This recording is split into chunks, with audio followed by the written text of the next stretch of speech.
আজকে ভিডিওটি সেভ করে রাখুন, কারণ আজকের ভিডিওর পরে আপনার রেটিনল শুরু করা নিয়ে দ্বিধা, দ্বন্দ্ব, দুশ্চিন্তা কিছুই থাকবে না। আমি ধরে নিচ্ছি যে আপনি একজন সচেতন স্কিন কেয়ার নাগরিক এবং এতদিন ধরে আপনি আপনার বেসিক স্কিন কেয়ার রুটিনটি পালন করে এসেছেন এবং এখন আপনি চাচ্ছেন ব্রণে কালো দাগ, বলিরেখা, ফাইন লাইন্স এবং প্রিম্যাচুর এজিং সবকিছু রোধ করতে রেটিনল শুরু করার জন্য। এখন আপনি প্রশ্ন করতে পারেন, আপু রেটিনলই কেন?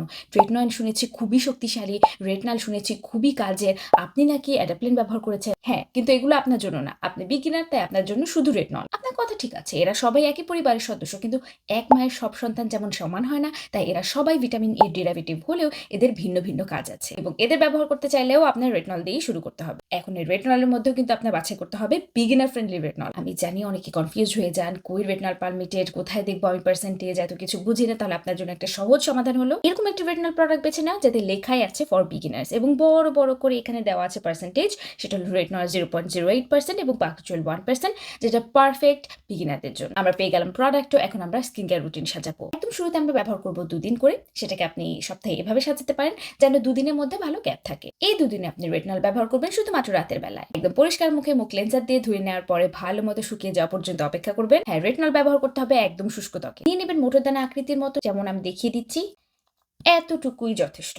এবং এটা নিয়ে পুরো মুখে ডট ডট করে অ্যাপ্লাই করে নেবেন বা ছড়িয়ে নেবেন এবং এরপর আলতোভাবে পুরো মুখে মাসাজ করে নেবেন। 2 মিনিট অপেক্ষা করবেন। এরপর অ্যাপ্লাই করবেন ময়শ্চারাইজার। যদি আপনার ত্বক অতিরিক্ত শুষ্ক হয়ে থাকে তাহলে সেক্ষেত্রে আপনার ময়শ্চারাইজারের পরিমাণটি একটু বাড়িয়ে দিন। রেটিনল ব্যবহারের সময় কিন্তু সানস্ক্রিন ব্যবহারে আরেকটু সতর্ক হতে হবে। ময়শ্চারাইজারের সাথে সাথে আপনার রেটিনলের স্কিন কেয়ার শেষ। বাকি দিনগুলোতে আপনি হাইড্রেটিং প্রোডাক্ট ব্যবহার করতে পারেন, কিন্তু রেটিনল শুরু করার সময় আপনি যে কোনো ধরনের স্ট্রং অ্যাক্টিভ বা এক্সফোলিয়েটের ব্যবহার বন্ধ রাখুন। এই রুটিন 2 থেকে 3 সপ্তাহ পালন করার পরে যদি আপনি দেখেন আপনার ত্বকের সাথে খুব ভালো মতো ম্যাচ করে গেছে, তাহলে আপনি ব্যবহারের পরিমাণ বাড়িয়ে দিতে পারেন এবং এই প্রোডাক্টটি শেষ হলে আপনি এর থেকে আরো বেশি শক্তিশালী রেটিনলে সুইচ করতে পারেন। এই Haru Haru one day black rice night night retinol সিরামটি আপনারা পেয়ে যাবেন মেকআপ চারিতে। আমাকে অবশ্যই কমেন্ট সেকশনে জানাবেন এই রেটিনল বিগিনারদের কমপ্লিট গাইড কেমন ছিল।